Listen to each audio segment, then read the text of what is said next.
بسم الله الرحمن الرحيم، الصلاة والسلام على خاتم الأنبياء. أخواتي إخواني، السلام عليكم من جديد. إن شاء الله شيبة جديدة وشيبة جميلة أونزميز. اليوم إن شاء الله نصايب معكم مركز الحامض. كيجي زوين وكيجي منعش، ونتمنى تعجبكم الفكرة. أنا حبيت نشاركو معكم، نتمنى تعجبكم الفكرة. هذا كديروه ملي كتدخلوا من الخدمة ولا كتكونوا في شي بلاصة، تدخلوا تديروا مع كويس ديال الماء وكتشربوه. في الحق تعطي انتعاش وزوين، ونتمنى تعجبكم الفكرة. وان شاء الله دابا اقتراب شهر رمضان الكريم، تا هو كيجي فيه زوين، تقدروا ديروه، تيجي رائع. اخواتي اخواني، المقادير اللي تنحتاج فيهم لهذا المركز الحامض: عندي كيلو ونص ديال الحامض، عندي 2 كيلو ديال السنيده. نوريكم الطريقه. يا بسم الله. اخواتي، ندير معكم الطريقه دابا ديال كيفاش نديروا القشره ديال الحامض الحكان. كنبقاو نحكو تناخدو غير ديك القشره الفوقانيه، داك اللب الدخلاني ما تنحاولوا ما ندخلوش في الحامضه، لحقاش هذاك اللب الدخلاني كيعطينا واحد المروره، كيعطيناش كيبغينا هاد المركز ديال الحامض. وصدقوني راه كيجي رائع. نتمنى تكون انا حبيت نشارك معكم الفكره، نتمنى تعجبكم. حنا كنديروه في رمضان، كنديروه في الصيف، تيجي زوين ونعيش. وتنبقاو غاديين بهذه الطريقه. ها هو الشكل كيفاش كيجي. كنبقى غادي بهذه الطريقه، تنحاولوا تناخذوا غير القشره الفوقانيه ديال الحامضه.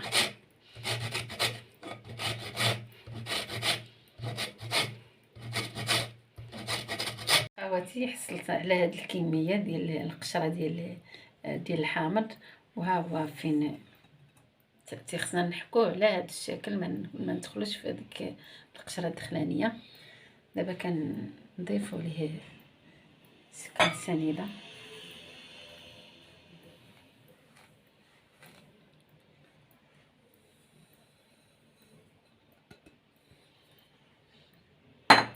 كنضيفوا عليه وكنبداو نحركوا بشويه هكذا حتى كيتخلط لينا مع سكر سنيده.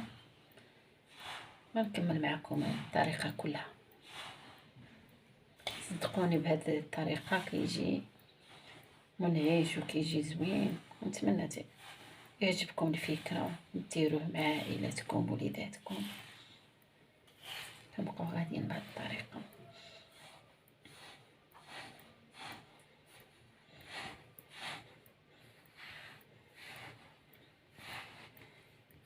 اخواتي اخواني، انا خلطت مبشور الحامض مع سكر سنيده حتى حصلت على هذا الشكل.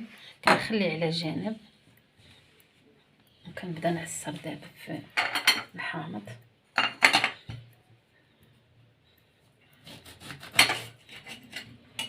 بسم الله.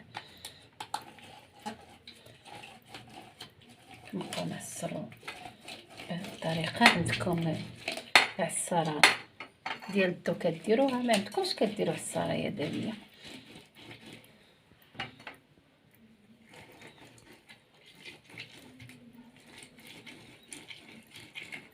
كنبقاو نعصرو ونكبوا الحامض ديالنا، عصير الحامض بهذه الطريقه. كنبقاو غاديين حتى كنكملوا الكميه. اخواني اخواتي، انا كملت العصير ديال المركز الحامض ديالنا بهذه الطريقه. هو كيفاش كيجي.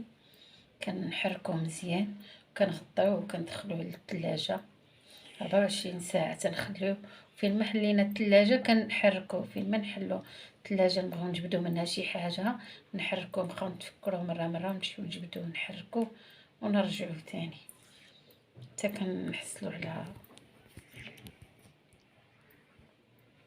على مركز زوين. كنبقاو غاديين بهذا. وهاد القشره ديالو تتبقى زوينه. انا ما نحتاج تنخليوها. الا بغينا نغسلو الدجاج تنرقدوه تنلوحاه معاه، ولا كنحكو به الدجاج كيجي زوين، ما كاينلاش نضيعوه لحقاش باقي مزيان. اخواتي اخواني، مركز الحامض ديالنا ها هو جبدته من الثلاجه، درتو 24 ساعه في الثلاجه، تيجينا على هذا الشكل بحال السيرو. صدقوني راه كيجي بهذه الطريقه زوين. دابا تنزوز الطريقه ديال نصفيوه، تندوزوه من الصفايه. بقاو غاديين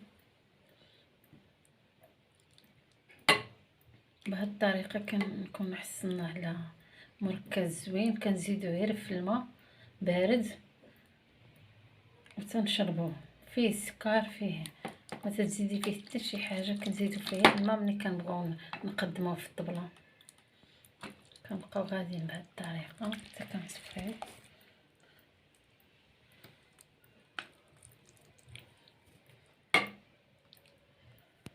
اخواتي المركز ديال الحامض بعد ما صفيتوه ها هو الشكل كيفاش كيجينا على هذا السيرو بحال هكا. صدقوني راه كيجي رائع.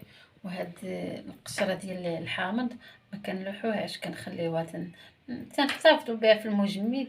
الوقيته اللي كنبغيو نديرو كيك ولا شي بسكوي ولا شي حلوه ولا شي حاجه كنديرو منها. ما تنضيع في هاد المركز الحامض، ما كنضيعو حتى حاجه. اخواني المركز ديال الحامض من بعد ما درتو في المجمد ها هو تيجي على هذا الشكل. هو في الصراحه ما كيتجمدش بزاف، تيبقى بحال شكل الكراميل، ولكن كيبقى في المجمد كيبقى زوين. ونتمنى تجربوه ويعجبكم بهذه الطريقه. تيجي زوين وقت ما دخلتي من الخدمه ولا ان شاء الله في رمضان المبارك. حنا ان شاء الله قراب لرمضان المبارك تقدروا ديروه، تيجي زوين تا هو بهذه الطريقه. تقدري مره تتغيري على العصيرات الاخرين، وتيجي منعش وصحي. غنوريكم كيفاش. بسم الله.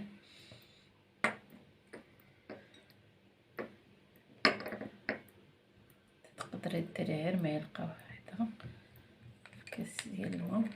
اللي ما بغاش الحلاوه بزاف تيدير غير معلقه واحده، واللي كيبغي الحلاوه كيزيد معلقه ولا نص معلقه صغيره بالنسبه للكوب.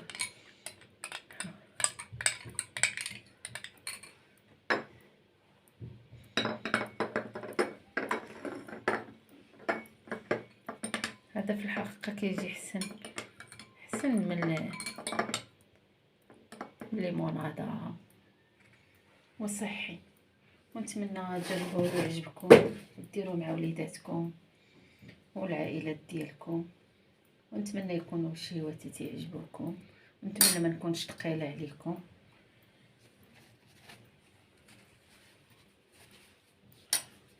وان شاء الله يكونوا شيوات جداد ان شاء الله. اخواني اخواتي المقادير ديال هذا مركز الحامض تلقاهم ان شاء الله في صندوق الوصف. وتنشكركم، كنشكر كاع الناس اللي دعموني، والناس اللي المتابعين ديالي، والناس اللي تابوناو ليا القدام والجداد، والناس اللي داروا لي لي جيم وبارطاجاوني مع العائلات ديالهم والاصدقاء. كنشكرهم بزاف بزاف.